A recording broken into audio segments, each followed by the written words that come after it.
Monsieur le président, madame la ministre, monsieur le rapporteur, monsieur le président Milon, chers collègues, les personnes en situation de handicap ainsi que leurs familles attendent depuis bien trop longtemps une amélioration des conditions d'octroi de la prestation de compensation du handicap. Elles attendent toujours des actes forts du Gouvernement. Le Premier ministre ne s'est-il pas engagé lors de son discours de politique générale le 4 juillet 2017 à faire des personnes en situation de handicap l'une des priorités de ce quinquennat ? Celui-ci doit donc apporter des réponses rapidement. Destiné à compenser la perte d'autonomie dans la vie quotidienne et à prendre en charge les besoins des personnes en situation de handicap, le régime de la prestation de compensation du handicap souffre en effet de nombreuses insuffisances. La PCH n'est pas revalorisée depuis 2006, alors que les montants et tarifs des prestations de services, des produits, du matériel ont explosé. Le dispositif ne tient pas compte de toutes les conséquences du handicap, l'aide à l'activité ménagère, pourtant essentielle, n'étant toujours pas prise en compte dans le dispositif actuel. Les délais d'instruction des demandes et des décisions relatives à l'attribution de la PCH sont beaucoup trop longs. Ils peuvent varier d'un département à l'autre entre 3 et 12 mois. Nombreuses sont les personnes handicapées qui renoncent à leurs droits ou bien se retrouvent en grande précarité financière, même parfois endettées, car elles doivent avancer des sommes importantes en attendant une décision, laquelle peut être au final défavorable. À ce titre, les agents des MDPH chargés d'instruire les dossiers dénoncent depuis des années un manque de moyens humains pour l'accomplissement de leur mission. À ce titre, la proposition de loi discutée aujourd'hui apporte quelques réponses aux nombreuses demandes des personnes handicapées, mais elle ne va pas, à notre sens, assez loin. D'abord, s'agissant de l'article 1 de la proposition de loi qui supprime la limite d'âge de 75 ans, âge avant lequel les personnes en situation de handicap doivent inscrire leur demande de prestation. Cette disposition est à saluer. Néanmoins, la proposition de loi ne revient pas sur une demande légitime des personnes handicapées, la suppression de la limite d'âge de 60 ans, avant laquelle la personne handicapée doit présenter un handicap pour pouvoir bénéficier de la prestation.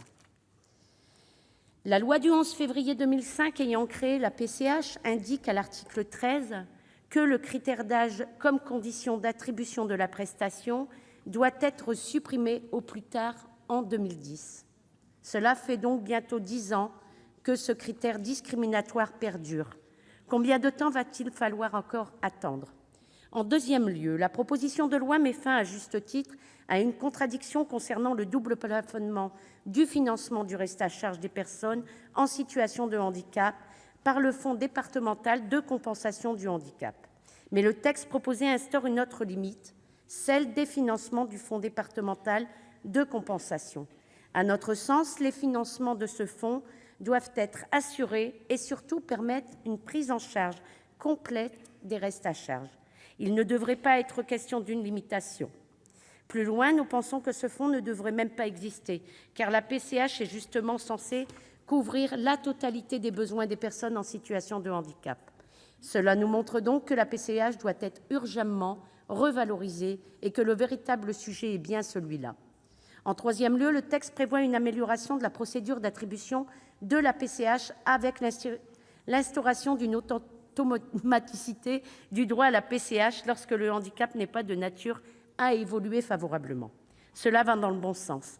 En revanche, l'auteur du texte propose d'encadrer les contrôles d'effectivité effectués par les présidents des conseils départementaux. Même si l'intention est louable, nous pensons qu'il faudrait supprimer ce contrôle, car il fait peser sur les personnes en situation de handicap des contraintes trop lourdes. Ce contrôle est de nature à stigmatiser les personnes handicapées, lesquelles sont déjà confrontées à de nombreux obstacles et à de nombreuses difficultés.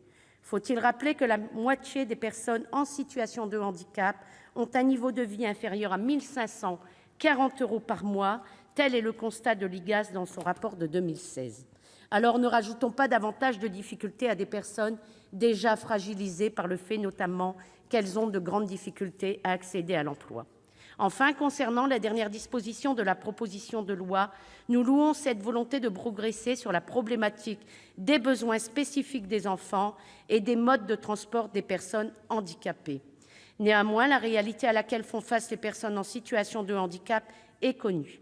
Elle demande une meilleure prise en charge des besoins des enfants, notamment en matière de sièges modulables et évolutifs, et une augmentation du montant de l'aide allouée à la mobilité. La discussion sur cette proposition de loi est l'occasion pour nous de réaffirmer notre attachement à l'égalité des droits et à la solidarité nationale, qui est aussi de permettre à nos concitoyens et concitoyennes en situation de handicap de vivre dignement.